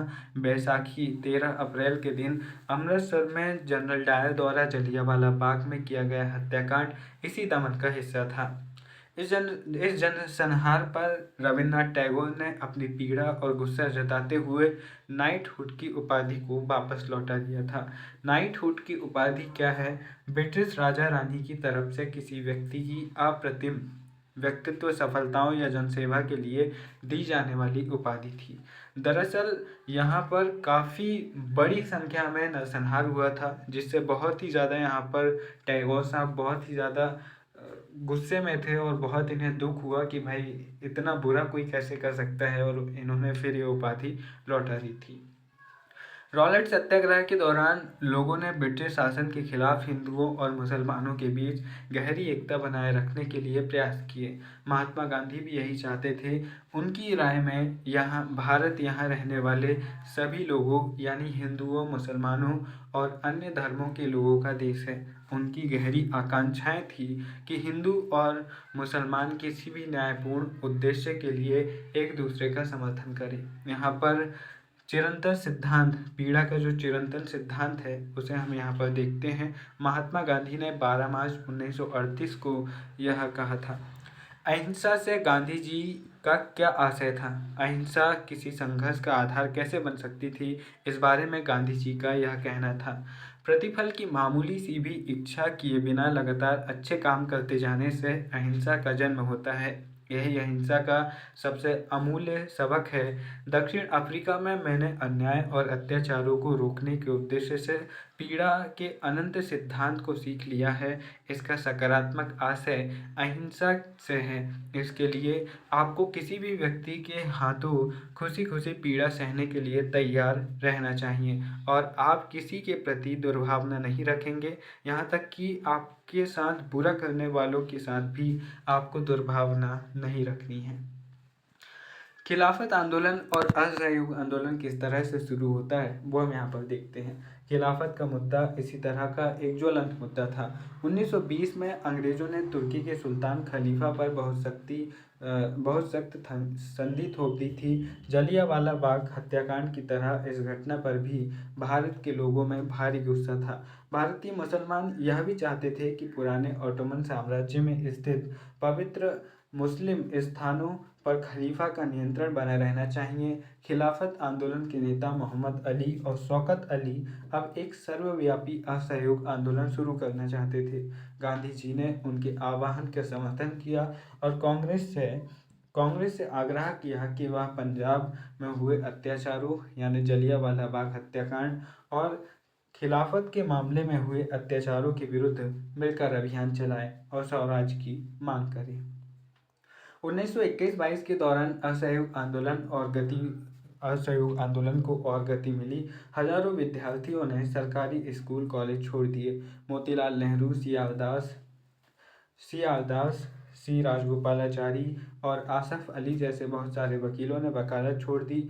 अंग्रेजों द्वारा दी गई उपाधियों को वापस लौटा दिया गया और विधानमंडलों का बहिष्कार किया गया। जगह जगह लोगों ने विदेशी कपड़ों की होली जलाई। 1920 से 22 के बीच विदेशी कपड़ों के आयात में भारी गिरावट आई, परंतु यह तो आने वाले तूफान की सिर्फ एक झलक थी। देश के ज़्यादातर हिस्से एक भारी विद्रोह के मुहाने पर खड़े थे। लोगों की यहाँ पर पहलकदमी, लोगों ने किस तरह से आंदोलनों में भाग लिया, वो हम यहाँ देखते हैं। कई जगह पर लोगों ने ब्रिटिश शासन का अहिंसक विरोध किया, लेकिन कई स्थानों पर विभिन्न वर्गों और समूहों ने गांधी जी के आह्वान के अपने हिसाब से अर्थ निकाले और इस तरह के रास्ते अपनाए जो गांधी जी के विचारों से मेल नहीं खाते थे। सभी जगह लोगों ने अपने आंदोलनों को स्थानीय मुद्दों के साथ जोड़कर आगे बढ़ाया। आइए ऐसे कुछ उदाहरणों पर हम विचार करते हैं। खेड़ा, गुजरात में पाटीदार किसानों ने अंग्रेजों द्वारा थोप दिए गए भारी लगान के खिलाफ अहिंसक आंदोलन चलाया था। तटीय आंध्र प्रदेश और तमिलनाडु के भीतरी भागों में शराब की दुकानों की घेराबंदी की गई। आंध्र प्रदेश के गुंटूर जिले के आदिवासी और गरीब किसानों ने बहुत सारे वन सत्याग्रह इन सत्याग्रहों में कई बार वे चराई शुल्क अदा किए बिना भी अपने जानवरों को जंगल में छोड़ देते थे। यहाँ पर घेरेबंदी का मतलब होता है लोगों को किसी इमारत या दुकान में जाने से रोकने के लिए किया जाने वाला विरोध प्रदर्शन। अब हम यहाँ आगे देखें कि चराई शुल्क अदा किए बिना भी वे अपने जानवरों को जंगल में छोड़ देते थे। उनका विरोध इसलिए भी था क्योंकि औपनिवेशिक सरकार ने वन संसाधनों पर उनके अधिकारों को बहुत सीमित कर दिया था। उन्हें यकीन था कि गांधी जी उन पर लगे कर को कम कर देंगे और वन कानूनों को खत्म कर देंगे। बहुत सारे वन गांवों में किसानों ने स्वराज का ऐलान कर दिया क्योंकि उन्हें उम्मीद थी कि गांधी राज जल्दी ही स्थापित होगा। यहाँ पर सिंध, मौजूदा पाकिस्तान में जो सिंध है, में मुस्लिम व्यापारी और किसान खिलाफत के आह्वान पर बहुत उत्साहित थे। बंगाल में भी खिलाफत असहयोग के गठबंधन ने जबरदस्त सांप्रदायिक एकता को जन्म दिया और राष्ट्रीय आंदोलन को नई ताकत प्रदान की। पंजाब में सिखों के अकाली आंदोलन ने अंग्रेजों की सहायता से गुरुद्वारे में जमे बैठे भ्रष्ट महंतों को हटाने के लिए आंदोलन चलाया। ये महंत सिख गुरुद्वारों के धार्मिक कर्ता धर्ता थे। साथ ही साथ यहाँ पर हम देखते हैं कि गैर कानूनी बेदखली, जहाँ पर पटाईदारों को उनके पट्टे से जबरन और गैर कानूनी ढंग से निकाल दिया जाता था। यहाँ पर अंग्रेजों स्वामित्व वाले बगानों में लोगों ने नौकरी छोड़ दी। उनका कहना था कि गांधी जी भी यही चाहते हैं। उस दौर के बहुत सारे असमिया वैष्णव गीतों में कृष्ण की जगह गांधी राज का यशगान किया जाने लगा था। यहाँ पर जनता के महात्मा आप यहाँ देख सकते हैं कि किस तरह से आप यहाँ पर एक चित्र देख रहे होंगे और महात्मा गांधी की जनता से इस चित्र के जरिए बताया गया है कि किस तरह से जो स्वतंत्रता संग्राम के नेता हैं वे किसी देवता से कम नहीं हैं। यहाँ पर जनता से उपजी छवियों में भी महात्मा गांधी को अक्सर एक देवी शक्ति के रूप में दिखाया जा रहा था। इस तस्वीर में वह कृष्ण के सारथी बने हैं, मार्गदर्शक कर रहे हैं। वह अंग्रेजों के खिलाफ युद्ध में अन्य राष्ट्रवादी नेताओं का मार्गदर्शन कर रहे हैं। और यहाँ पर आप नेहरू को अर्जुन की तरह और यहाँ पर आप अन्य नेताओं को भी देख सकते हैं और किस तरह से जो क्रांतिकारी नेता थे, आंदोलन के नेता थे, राष्ट्रीय स्वतंत्रता संग्राम के नेता थे, उन्हें ईश्वर के समान बनाने का प्रयास किया गया ताकि जो आम जनता है वो ज़्यादा से ज़्यादा उनकी बात मान सके और ज़्यादा से ज़्यादा उनको समर्थन दे सके। इन उदाहरणों के आधार पर हम ये देख सकते हैं कि कई जगह के लोग गांधी जी को एक तरह का मसीहा या एक ऐसा व्यक्ति मानने लगे थे जो उन्हें मुसीबतों और गरीबी से छुटकारा दिला सकता था। गांधी जी वर्गीय टकरावों की बजाय वर्गीय एकता के समर्थक थे, परंतु किसानों को लगता था कि गांधी जी जमींदारों के खिलाफ उनके संघर्ष में मदद देंगे। खेतिहर मजदूरों को यकीन था कि गांधी जी उन्हें जमीन दिला देंगे। कई बार आम लोगों ने खुद अपनी उपलब्धियों के लिए भी गांधी जी को श्रेय दिया उदाहरण के लिए एक शक्तिशाली आंदोलन के बाद संयुक्त प्रांत, जो कि वर्तमान उत्तर प्रदेश है, यहाँ पर स्थित प्रतापगढ़ के किसानों ने पट्टेदारों की गैर कानूनी बेदखली को रुकवाने में सफलता पा ली, परंतु उन्हें लगता था कि यह सफलता उन्हें गांधी जी की वजह से मिली है। कई बार गांधी जी का नाम लेकर आदिवासियों और किसानों ने ऐसी कार्यवाहियां भी की जो गांधी जी के आदर्शों के अनुरूप नहीं थी। मतलब उन्होंने हिंसक प्रदर्शन किए और फिर किसी ने कह दिया कि भाई ऐसा तो गांधी जी ने कहा है। तो गांधी जी के नाम पर अच्छा बुरा सब हो रहा था, लेकिन सभी का उद्देश्य था देश की आज़ादी। वही वही थे जिन्होंने प्रतापगढ़ में बेदखली रुकवाई थी। अब यहाँ पर हम देखते हैं कि किस तरह से प्रतापगढ़ की कहानी थी, वो हम यहाँ पर पढ़ते हैं।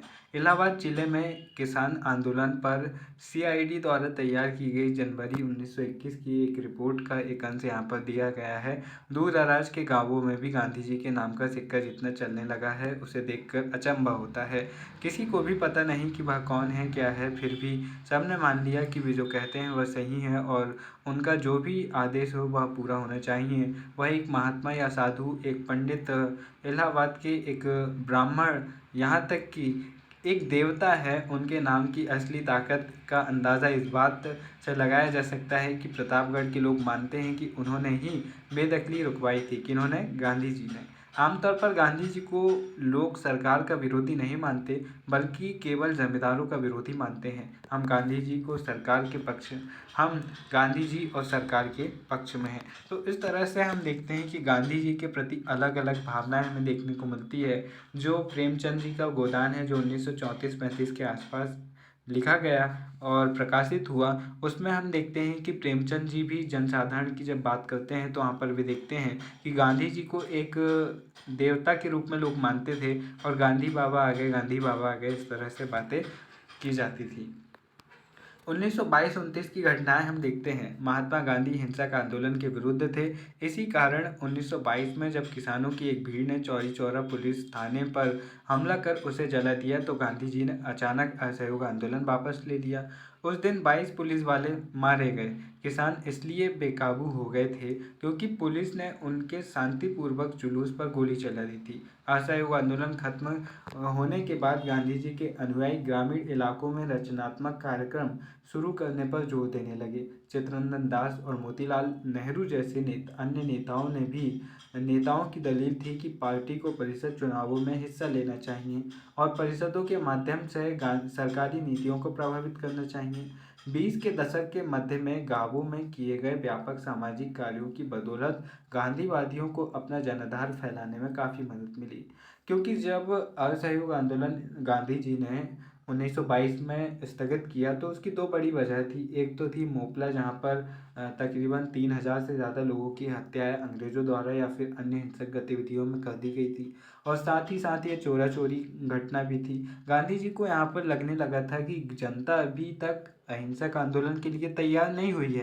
पहले हमें लोगों को बताना होगा कि अहिंसा क्या होती है और किस तरह से हमें आंदोलन करना है। हमें ग्रामीण स्तर पर काम करने की ज़रूरत है। इसलिए उन्होंने आंदोलन को स्थगित कर दिया, क्योंकि उन्हें लगता था कि अगर आंदोलन और ज़्यादा चला तो और ज़्यादा हिंसक गतिविधियां होंगी और फिर अंग्रेज़ इन गतिविधियों को दबाने के लिए बंदूकों का इस्तेमाल करेंगे और इसमें फिर बहुत सारे बेगुनाह लोग मारे जाएंगे, और इस तरह से जो हमारा स्वराज का या फिर जो हमारा आज़ादी का या फिर जो हमारे अधिकारों की जो हमारी मांग है वो कभी पूरी नहीं हो पाएगी। इसलिए गांधी जी ने असहयोग आंदोलन को 1922 में स्थगित कर दिया और 1922 से 1930 तक उन्होंने रचनात्मक कार्यों पर ज़्यादा फोकस किया। लोगों को ये बताने का प्रयास किया कि किस तरह से हमें देश को आज़ादी दिलानी है या फिर किस तरह से हमें काम करना है। भारतीय कम्युनिस्ट पार्टी और हिंदुओं के एक संगठन राष्ट्रीय स्वयंसेवक संगठन की स्थापना भी, आरएसएस जिसे हम आज कहते हैं, इसकी स्थापना भी 20 के दशक के मध्य दो महत्वपूर्ण घटना होने लगी थी। और मध्य की दो महत्वपूर्ण घटनाएं थी। भारत के भविष्य को लेकर इन पार्टियों की गहरी सोच में गहरा फर्क था।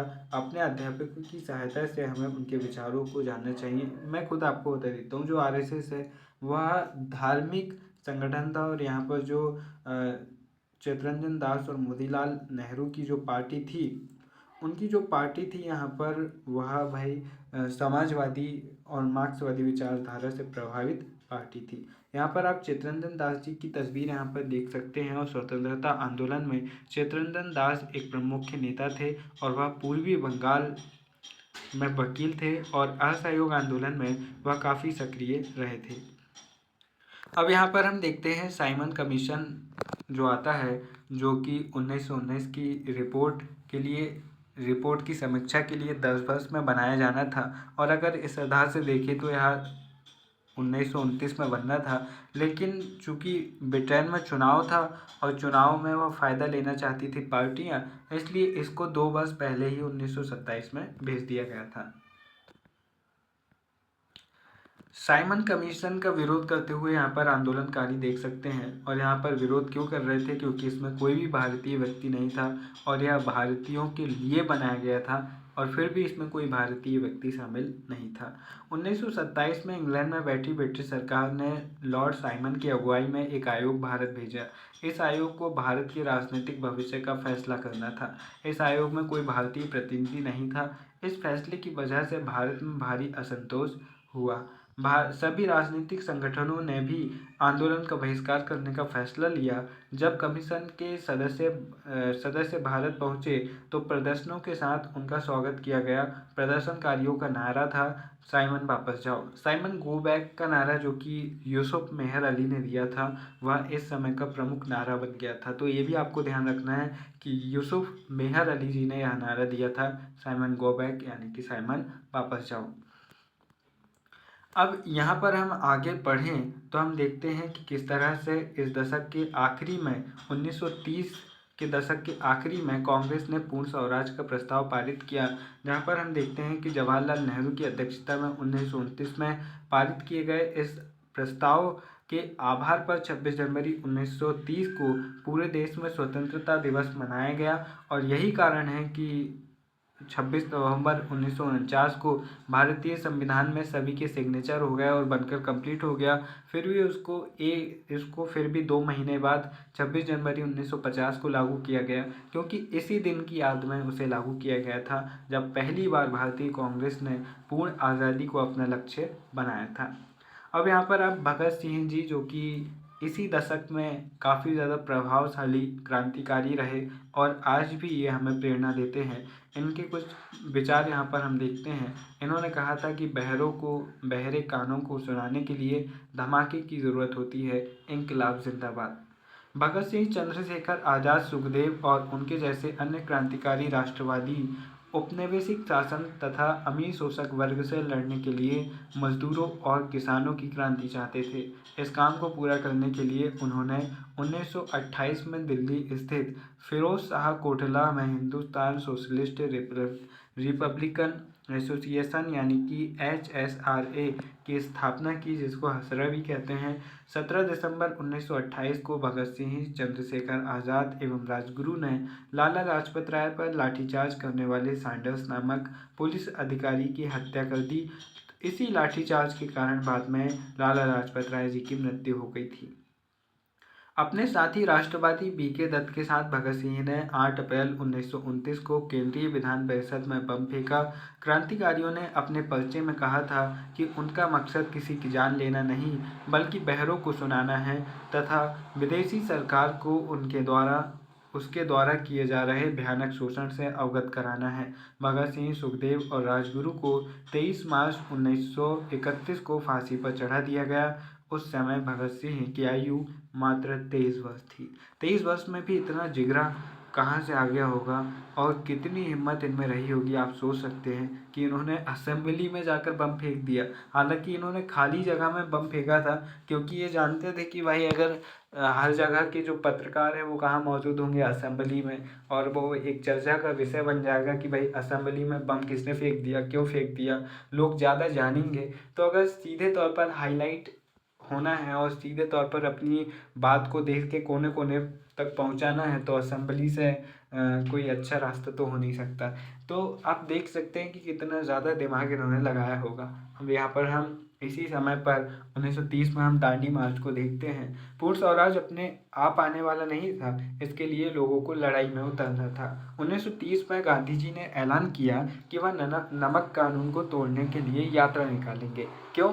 क्योंकि नमक पर सरकार ने बहुत ज़्यादा कर बढ़ा दिया था। और आप देख सकते हैं कि कर तो और दूसरों पर और दूसरी चीज़ों पर भी बढ़ा था। किसानों से बहुत ज़्यादा टैक्स वसूला जाता था, सैनिकों को कम वेतन दिया जाता था, भेदभाव अलग अलग क्षेत्रों में किया जाता था। उसके बावजूद गांधी जी ने सिर्फ नमक के मुद्दे को ही क्यों उठाया? क्यों? क्योंकि नमक का मुद्दा जो था वह सभी को जोड़ता था, वह राष्ट्रीय एकता का प्रतीक बन सकता था। क्यों? क्योंकि अमीर व्यक्ति भी नमक खाता था और गरीब व्यक्ति भी नमक खाता था। उस समय नमक के उत्पादन और बिक्री पर सरकार का एकाधिकार होता था। महात्मा गांधी और अन्य राष्ट्रवादी नेताओं का कहना था कि नमक पर टैक्स वसूलना पाप है, क्योंकि यह हमारे भोजन का एक बुनियादी हिस्सा होता है। नमक सत्याग्रह ने स्वतंत्रता की व्यापक चाह को लोगों की एक खास शिकायत सभी से जोड़ दिया और इस तरह अमीरों और गरीबों के बीच मतभेद नहीं होने दिया।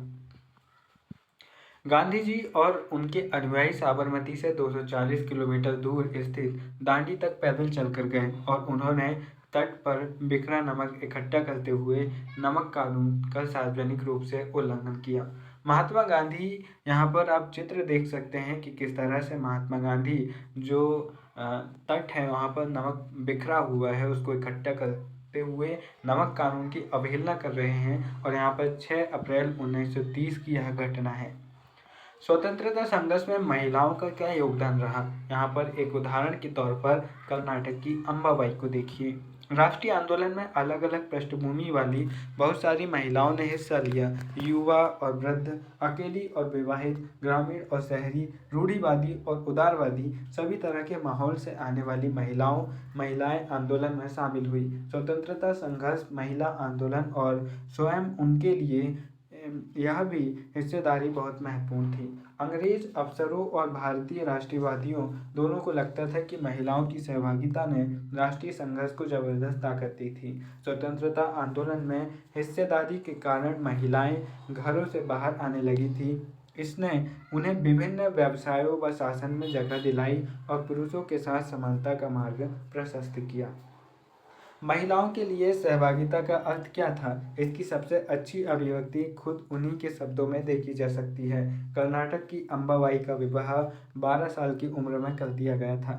16 साल की उम्र में वह विधवा हो गई। उन्होंने उडुपी के विदेशी कपड़ों और शराब की दुकानों की घेराबंदी की। उन्हें गिरफ्तार किया गया और सजा दी गई। रिहा होने पर उन्हें दोबारा गिरफ्तार किया गया। जब भी वह जेल से बाहर होती, सभाओं में भाषण देती, बुनाई कताई सिखाती और प्रभात फेरियों का आयोजन करती। अंबाबाई इन्हें अपने जीवन के सबसे सुखद क्षण मानती थी, क्योंकि ऐसे क्षणों में उन्हें एक नया मकसद और प्रतिबद्धता दिखाई देती थी। आंदोलन में हिस्सेदारी के अपने अधिकारों को मनवाने के लिए महिलाओं को काफ़ी जद्दोजहद करनी पड़ती थी। उदाहरण के लिए नमक सत्याग्रह के दौरान शुरुआत में खुद महात्मा गांधी भी महिलाओं की हिस्सेदारी के समर्थन में नहीं थे। आखिरकार सरोजिनी नायडू ने उन्हें इस बात के लिए तैयार किया कि वे महिलाओं को भी आंदोलन में शामिल होने दें। अब सरोजनी नायडू को आप इस बात के लिए भी ध्यान में रख सकते हैं कि जब द्वितीय गोलमेज सम्मेलन में महात्मा गांधी शामिल होने के लिए गए तो सरोजिनी नायडू भारतीय महिलाओं की प्रतिनिधि के तौर पर गोलमेज सम्मेलन में भाग लेने के लिए लंदन, इंग्लैंड गई थी। हम यहाँ पर देख सकते हैं कि पानी उबालकर भी नमक यहाँ पर बनाया गया। और जिन क्षेत्रों में नमक कानून को नहीं तोड़ा जा सकता था, जहाँ पर नमक का उत्पादन नहीं होता था, जैसे हम मध्य प्रदेश की बात करें या फिर अन्य क्षेत्रों की बात करें, तो वहाँ पर अन्य नियमों को तोड़ा गया। लेकिन नियमों को तोड़कर यहाँ पर ये बताया गया कि भाई हम आपके अधीन नहीं हैं, हम आपके नियम क्यों माने, आप हैं कौन। यहाँ पर नमक के मुद्दे पर एक व्यावसायिक संघ ने पर्चा प्रकाशित किया। सरकार ने शांतिपूर्ण सत्याग्रहियों के निर्मम दमन के जरिए आंदोलन को कुचलने का प्रयास किया। हजारों आंदोलनकारियों को जेल में डाल दिया गया। भारतीय जनता के साझा संघर्षों के चलते आखिरकार 1935 के गवर्नमेंट ऑफ इंडिया एक्ट में प्रांतीय स्वायत्तता का प्रावधान किया गया। सरकार ने ऐलान किया कि 1937 की में प्रांतीय विधायिकाओं के लिए चुनाव कराए जाएंगे और इन चुनावों के परिणाम आने पर 11 में से 7 प्रांतों में कांग्रेस की सरकार बनी। प्रांतीय स्तर पर 2 साल के कांग्रेस शासन के बाद सितंबर 1939 में द्वितीय विश्व युद्ध छिड़ गया, जहां पर सरकार ने बिना भारतीयों की राय सुने भारतीयों को द्वितीय विश्व युद्ध में शामिल कर लिया, जिससे नाराज होकर भारतीय कांग्रेस ने अपनी सारी प्रांतीय सरकारों से इस्तीफा दे दिया था। हिटलर के प्रति आलोचनात्मक रवैये के कारण कांग्रेस के नेता ब्रिटेन के युद्धों में प्रयासों को मदद देने के लिए तैयार थे। इसके बदले वे चाहते थे कि युद्ध के बाद भारत को स्वतंत्र कर दिया जाए। अंग्रेजों ने यह बात नहीं मानी। कांग्रेसी सरकारों ने विरोध में इस्तीफा दे दिया। अब यहाँ पर आप महात्मा गांधी और सरोजिनी नायडू की तस्वीर आप यहाँ पर देख सकते हैं। यह तस्वीर है 1931 की, जब वे पेरिस में थे और 1920 के दशक की शुरुआत से ही राष्ट्रीय आंदोलन में सरोजिनी नायडू ने सक्रिय भाग लिया।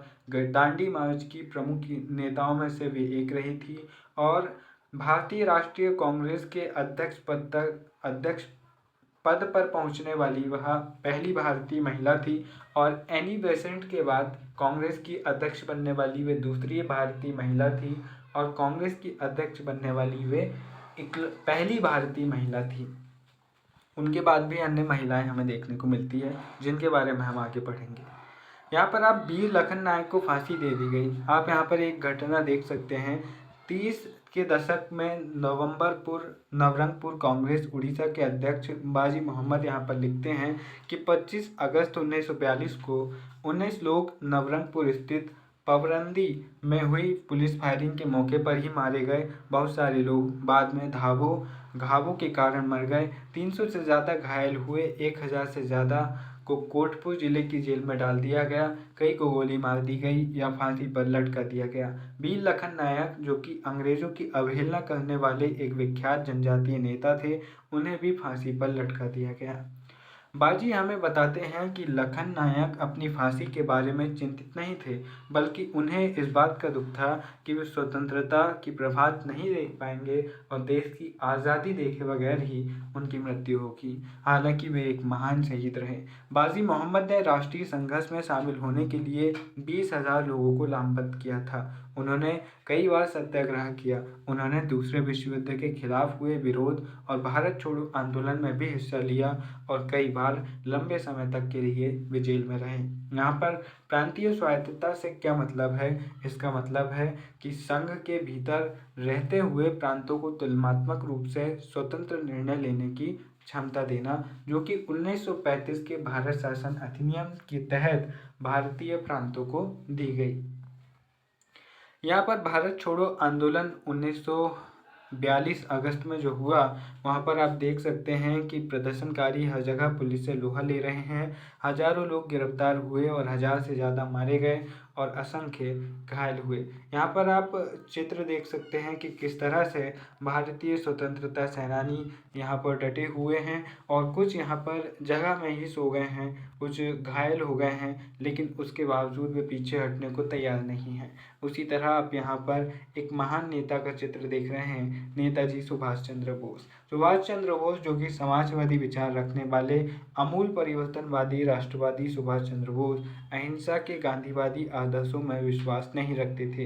हालांकि राष्ट्रपिता के रूप में गांधी जी का सम्मान करते थे। जनवरी 1941 में उन्होंने बिना किसी को बताए कलकत्ता छोड़ दिया और जर्मनी के रास्ते होते हुए सिंगापुर पहुंच गए। भारत को अंग्रेजों के नियंत्रण से मुक्त कराने के लिए उन्होंने वहां आज़ाद हिंद फौज, इंडियन नेशनल आर्मी INA का गठन किया। 1944 में आज़ाद हिंद फौज ने इम्फाल और कोहिमा की ओर से भारत में प्रवेश करने का प्रयास किया, परंतु यह अभियान सफल नहीं हो पाया। INA के सदस्यों को कैद कर लिया गया और उन पर मुकदमे चलाए गए। देश भर में तमाम तरह के लोगों ने आज़ाद हिंद फौज के सिपाहियों पर चलाए गए मुकदमों के खिलाफ चले संघर्षों में हिस्सा लिया और आगे चलकर सरकार को झुकना पड़ा। भारत छोड़ो आंदोलन के बाद क्या हुआ, ये देखते हैं। महात्मा गांधी ने दूसरे विश्व युद्ध के बाद अंग्रेजों के खिलाफ आंदोलनों का एक नया चरण शुरू किया। उन्होंने अंग्रेजों को चेतावनी दी कि वे फौरन भारत छोड़ दें। गांधी जी ने भारतीय जनता से आह्वान किया कि वे करो या मरो के सिद्धांत पर चलते हुए अंग्रेजों के विरुद्ध अहिंसक ढंग से संघर्ष करें। गांधी जी और अन्य नेताओं को फौरन जेल में डाल दिया गया। इसके बावजूद यह आंदोलन फैलता गया। किसान और युवा इस आंदोलन में बड़ी संख्या में शामिल हुए। विद्यार्थी अपनी पढ़ाई लिखाई छोड़कर आंदोलन में कूद पड़े। देश भर में संचार तथा राजसत्ता के प्रतीकों पर हमले हुए। बहुत सारे इलाकों में लोगों ने अपनी सरकार का गठन कर लिया। सबसे पहले अंग्रेजों ने बर्बर दमन का रास्ता अपनाया। 1943 के अंत तक 90,000 से ज़्यादा लोग गिरफ्तार कर लिए गए थे और लगभग 1,000 लोग पुलिस की गोली से मारे गए थे। बहुत सारे इलाकों में हवाई जहाज़ों से भी भीड़ पर गोलियां बरसाने के आदेश दिए गए थे, परंतु आखिरकार इस विद्रोह ने ब्रिटिश राज को घुटने टेकने पर मजबूर कर दिया।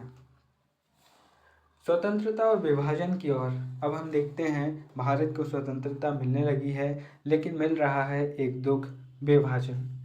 1940 में मुस्लिम लीग ने देश के पश्चिमोत्तर तथा पूर्वी क्षेत्रों में मुसलमानों के लिए स्वतंत्र राज्य की मांग करते हुए एक प्रस्ताव पारित किया।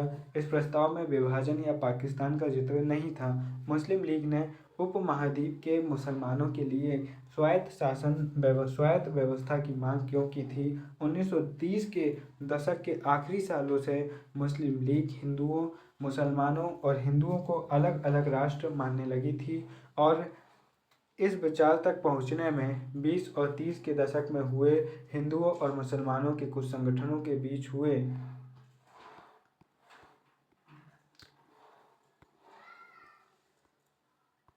तनावों का भी यहाँ पर हाथ रहा होगा, जहाँ पर हम देखते हैं कि जो सांप्रदायिकता को बहुत ज़्यादा बढ़ावा दे रहे थे। यहाँ पर आप चित्र देख सकते हैं कि मौलाना आज़ाद तथा कांग्रेस की कार्यकारी समिति के जो सदस्य हैं वो यहाँ पर सेवाग्राम 1942 में यहाँ पर देख सकते हैं। आपको गांधी जी दिख रहे हैं, यहाँ पर आपको सरदार पटेल दिख रहे हैं, ये अन्य नेता है और ये है मौलाना आज़ाद। मौलाना आज़ाद के बारे में जाने तो इनका जन्म मक्का में हुआ था। उनके पिता बंगाली और उनकी माँ अरब मूल की थी। बहुत सारी भाषाओं के जानकार आज़ाद के विद्वान और वहादते दीन यानी सभी धर्मों की बुनियादी एकता के हिमायती थे। गांधीवादी आंदोलन में हमेशा सक्रिय रहने वाले और हिंदू मुस्लिम एकता के पक्के हिमायती थे। उन्होंने जिन्ना के दो राष्ट्र सिद्धांत का विरोध किया था और स्वतंत्र भारत की जब चुनाव हुए और पहली कैबिनेट बनी तो उसके पहले शिक्षा मंत्री थे मौलाना आज़ाद।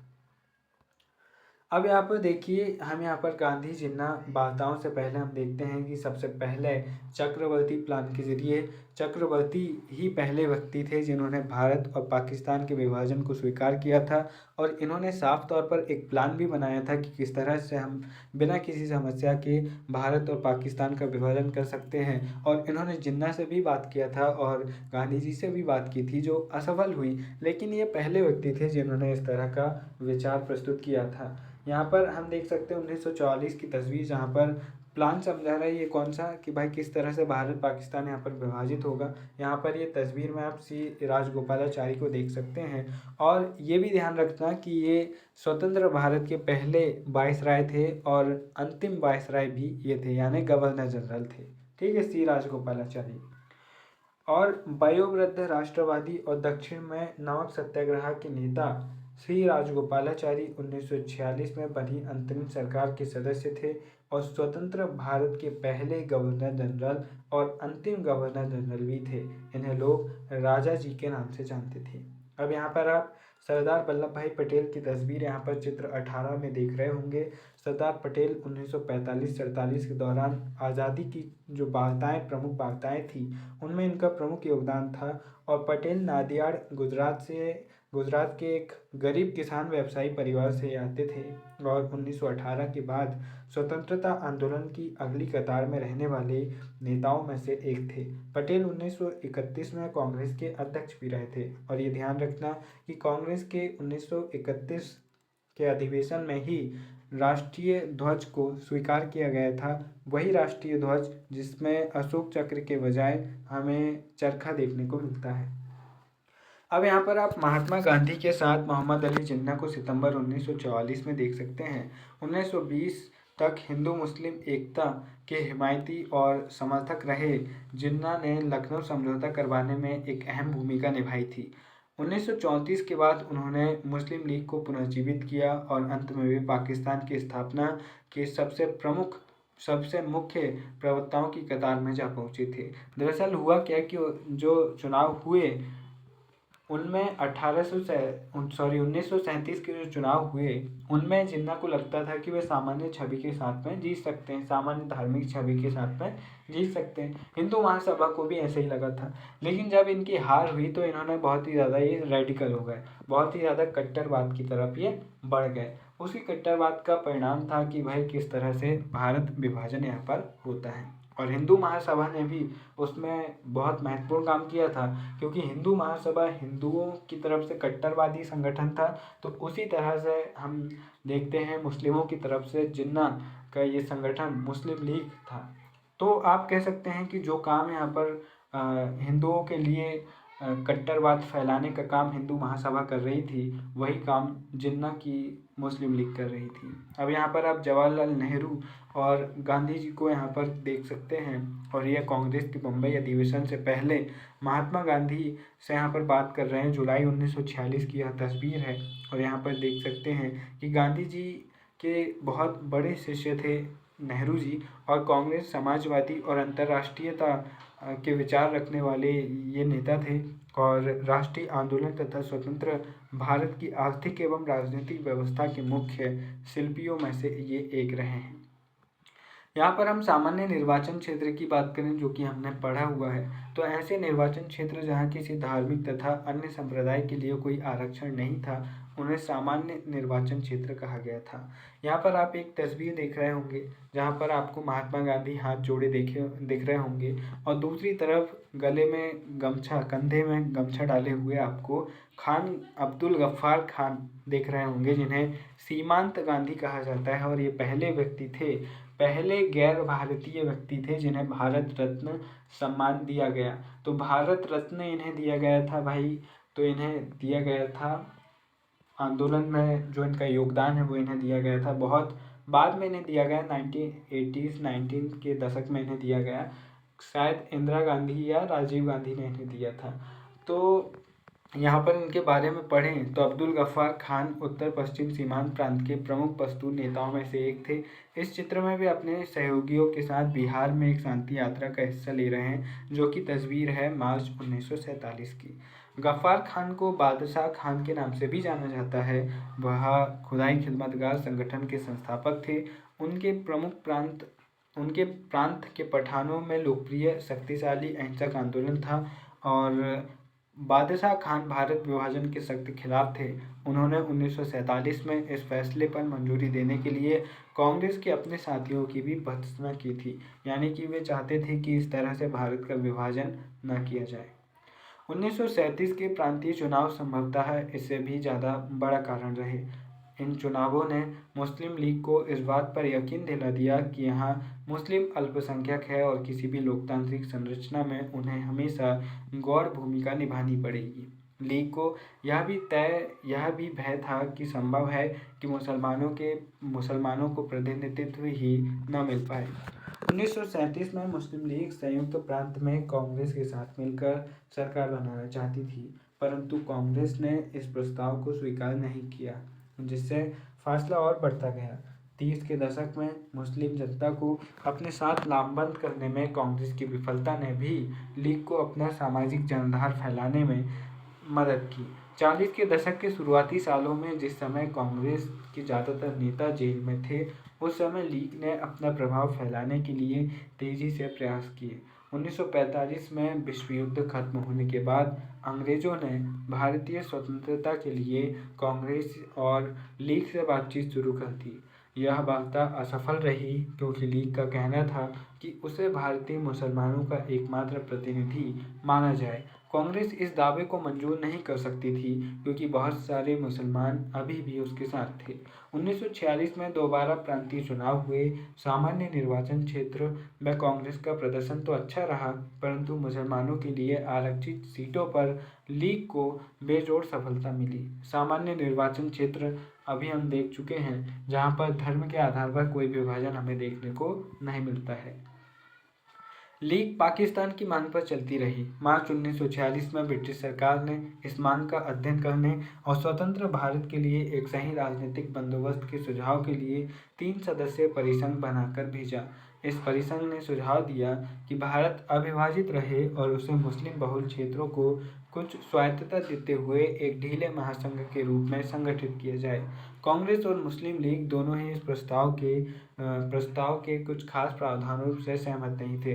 अब देश का विभाजन अवश्य यानी कि जरूरी हो गया था।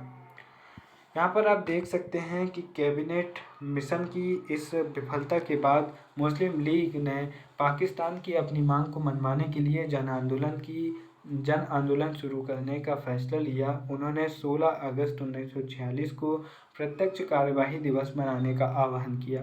इसी दिन कलकत्ता में दंगे भड़क उठे जो कई दिन चलते रहे।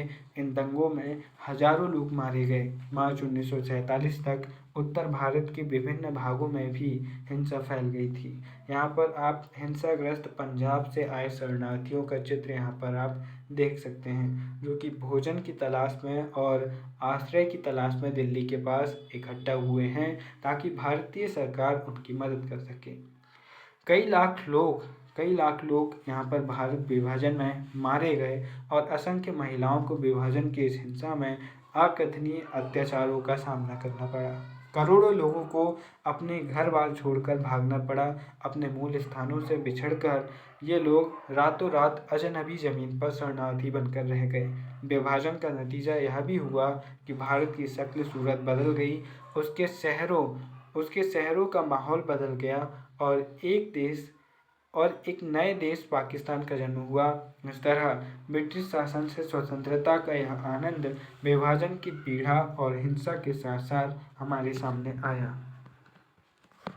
यहाँ पर हम देखते हैं कि अफ्रीका में राष्ट्रवाद का उदय भी इसी समय पर हो रहा था, जहाँ पर घाना नाम का जो अफ्रीका देश है, वहाँ पर राष्ट्रवाद की एक चिंगारी, एक बहुत बड़ी ज्वाला हमें देखने को मिलती है। 19वीं सदी के आखिर और 20वीं सदी की शुरुआत में बहुत सारे अफ्रीकी और एशियाई देशों में राष्ट्रवाद का उदय हुआ। इनमें से बहुत सारे देशों में राष्ट्रवाद का उदय स्वतंत्रता के लिए उपनिवेशवाद विरोधी संघर्षों के तहत हुआ था। अफ्रीका में औपनिवेशिक शासन तानाशाही जैसा था। विदेशी शासकों के प्रतिनिधि के रूप में केवल मुखियाओं को ही शासन चलाने की छूट दी जाती थी, या फिर अफ्रीकियों के बारे में केवल गोरे प्रतिनिधियों वाली संस्थाएं कानून बनाती थी। कम से कम दूसरे विश्व युद्ध के बाद तक अफ्रीकियों के पास निर्णय लेने या प्रतिनिधित्व की ताकत नहीं थी। स्थानीय भूस्वामियों या किसानों से जमीन का जबरन अधिग्रहण, करों में वृद्धि और खराब कार्य परिस्थितियों की वजह से बहुत सारे अफ्रीकी आंदोलन शुरू हुए। 1957 में घाना स्वतंत्रता पाने वाला उप सहारा अफ्रीका का पहला देश बना।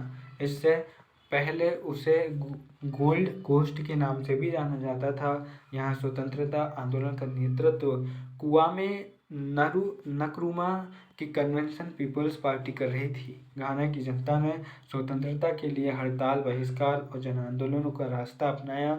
1951 में कन्वेंशन पीपल्स पार्टी को चुनावों में जबरदस्त सफलता मिली।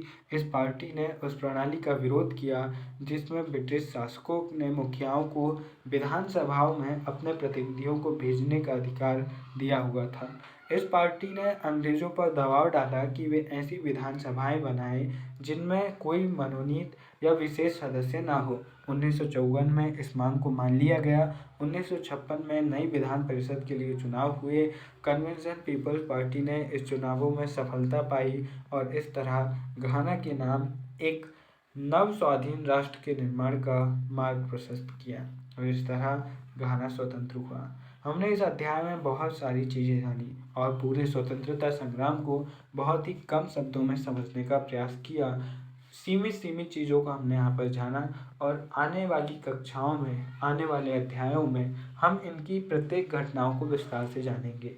मुझे उम्मीद है आपने इस अध्याय से कुछ बेहतर सीखा होगा, आपने नोट्स बना लिए होंगे और ज़रूर है कि ये वीडियो थोड़ा बोरियत भरा रहा होगा, लेकिन फिर भी आपने पूरी हिम्मत जुटाकर इस वीडियो को अंत तक देखा, इसके लिए आपका धन्यवाद। जय हिंद।